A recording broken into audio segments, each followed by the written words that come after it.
My name is Samantha, and I work from home part-time. My husband, Frank, is 35 years old and works for a company. His parents live about an hour away. I don't get along well with them, especially my mother-in-law. I didn't go to high school, and my mother-in-law wasn't happy about that.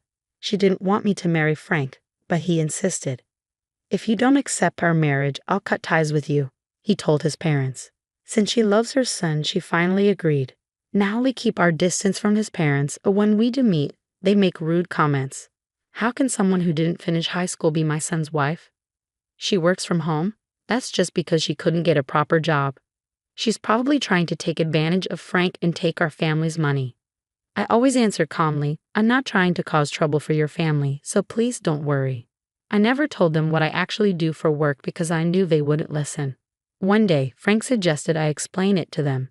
"I think Mom will understand if you explain your job properly," he said. But I told him she might just use that information against me. Frank reassured me, "If this causes too much stress, just let me know." In the end, we decided not to tell them about my work. Instead, I acted like a clueless wife whenever we visited. For example, when my mother-in-law said, "A good daughter-in-law helps in the kitchen during family gatherings," I would reply, "Oh, I didn't know that. Sorry if I upset you." I pretended to apologize but never did what she wanted. Our relationship stayed distant. My mother-in-law kept calling me ignorant and tried to teach me how to do chores. But no matter what I did, she always found something to criticize. I could have stopped visiting, but if I did, she would keep calling me nonstop. So I went, just to avoid that. But the more I failed, the more excited she got about teaching me. Worse, she started complaining about me to relatives and neighbors. My daughter-in-law is useless. She's lazy and can't do anything right. Because of this, everyone knew that we didn't get along. Whenever my husband was around, he would protect me from difficult relatives, and I also spoke up for myself. "I'm doing my best too," I said. "I didn't finish high school because of certain circumstances, but my parents gave me a good education at home. They taught me that interfering in other people's families is rude." The relative didn't expect me to talk back and got angry. "Instead of appreciating advice, you're being sarcastic?" They left with a trembling face. Frank and I were surprised by what happened and tried to forget about it. But later, my mother-in-law heard about it and scolded me. "I always thought you were unreasonable, but this is too much. I'll be reporting this to your parents."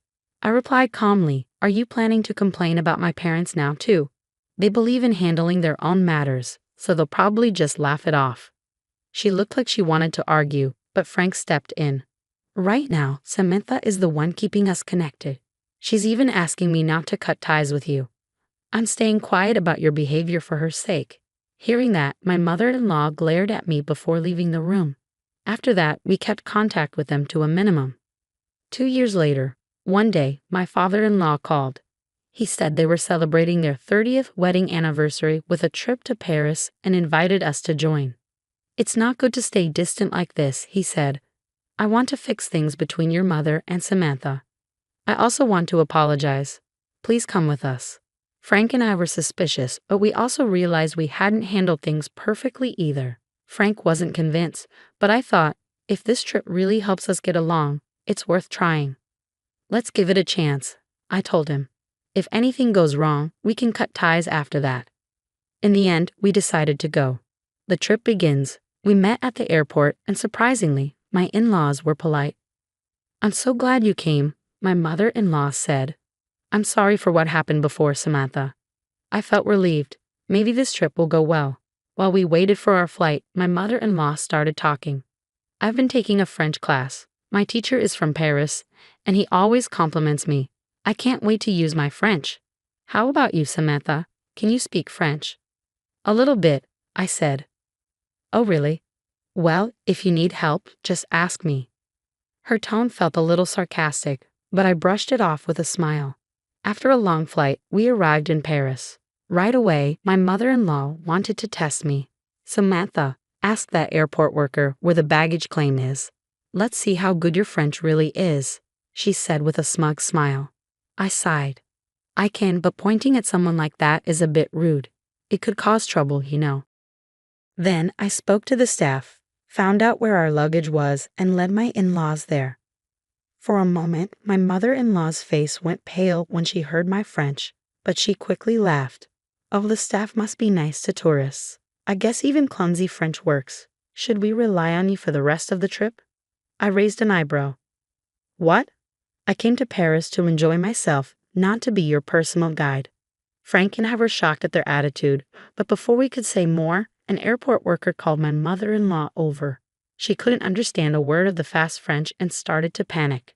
I could have ignored it, but I stepped in to help. The staff offered us a guide, but we had to be careful. Some guides charge tourists a lot in hidden fees. When I refused the guide's offer and explained why, my in-laws got angry. We know what we're doing. Stop acting like you're better than us. Yeah, you barely speak French yourself, so stay out of it. I didn't argue. Instead, I made a decision. All right, we don't want to cause trouble. Let's go our separate ways. Frank and I want to shop, so we'll head to the hotel ourselves. Yeah, let's go, Frank agreed. There's no point staying with them if they act like this. Frank was angrier than I was. He grabbed my hand, and we left. I felt a little worried about leaving them alone in a foreign country, but they insisted they could handle themselves. So we focused on enjoying our first day in Paris. That evening, when we arrived at the hotel, we saw a commotion in the lobby. My in-laws were arguing with the hotel staff. It turned out they had tried to cancel our room booking without our permission, but since the room was booked with my card, the hotel refused. My in-laws, unable to understand French, caused a scene. What's going on? I asked. We don't want to stay in the same hotel as shameless people like you. My mother-in-law snapped. Leave at once. Frank and I exchanged looks. Then I smiled. We actually booked this hotel for you as a gift, I said. So if you don't like it, feel free to change hotels yourselves. But I can't, my mother-in-law mumbled, realizing she couldn't communicate in French. Well, in that case, we'll upgrade our room so we won't have to see each other during the trip, I said. I explained to the hotel staff, and they arranged a better room for us. My mother-in-law was frustrated. Why does your French work so well? They don't understand me at all. That's when I finally revealed my secret. I'm sorry for the confusion, I said.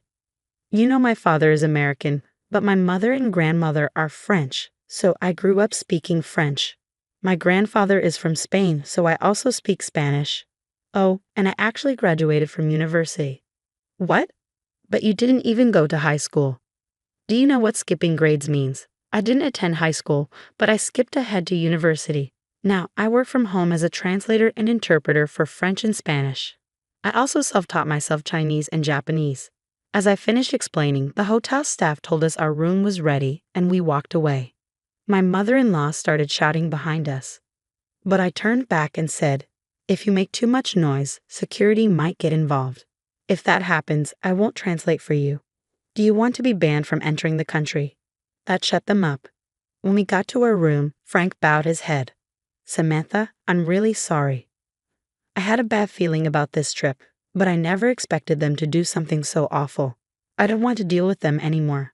I'm done. Let's cut ties for real this time. I smiled. No need to apologize. It's your family, so I'll follow your decision. We talked about the future, then spent the rest of our trip enjoying Paris, just the two of us. The last night, on our final night, we went to the hotel restaurant and saw something funny. My mother-in-law was trying to order food, but the waiter kept saying, "Please speak English." The staff was speaking in English, but my mother-in-law ignored him and kept trying to speak broken French. She couldn't pronounce anything correctly, so she never got her order. I felt bad for the staff but couldn't help laughing. I even recorded the moment.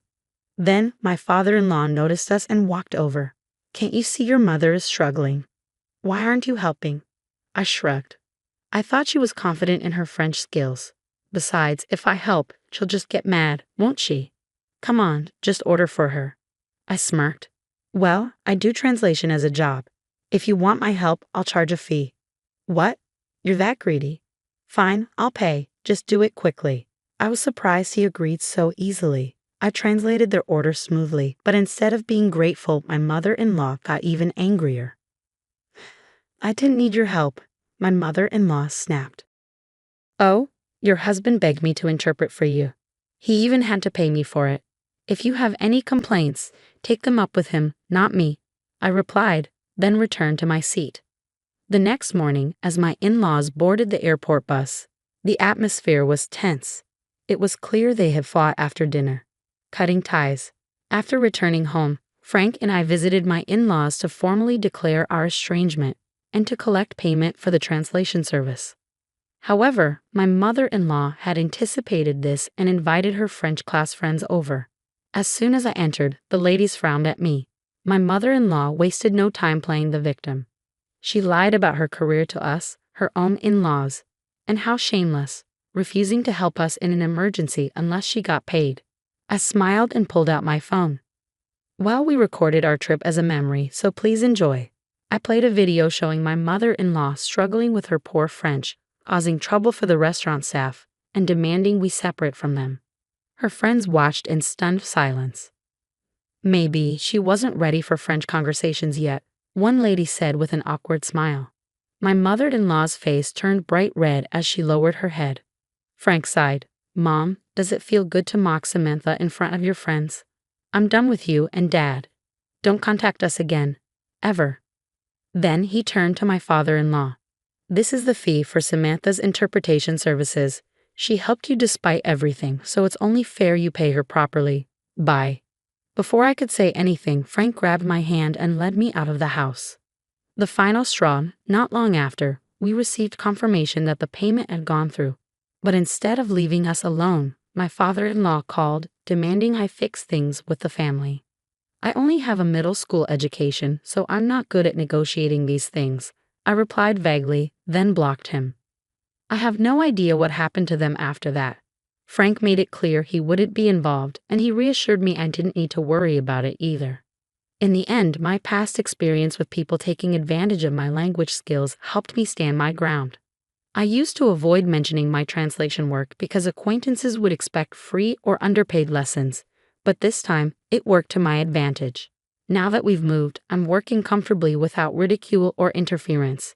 Maybe it's time to learn another language and expand my horizons even more.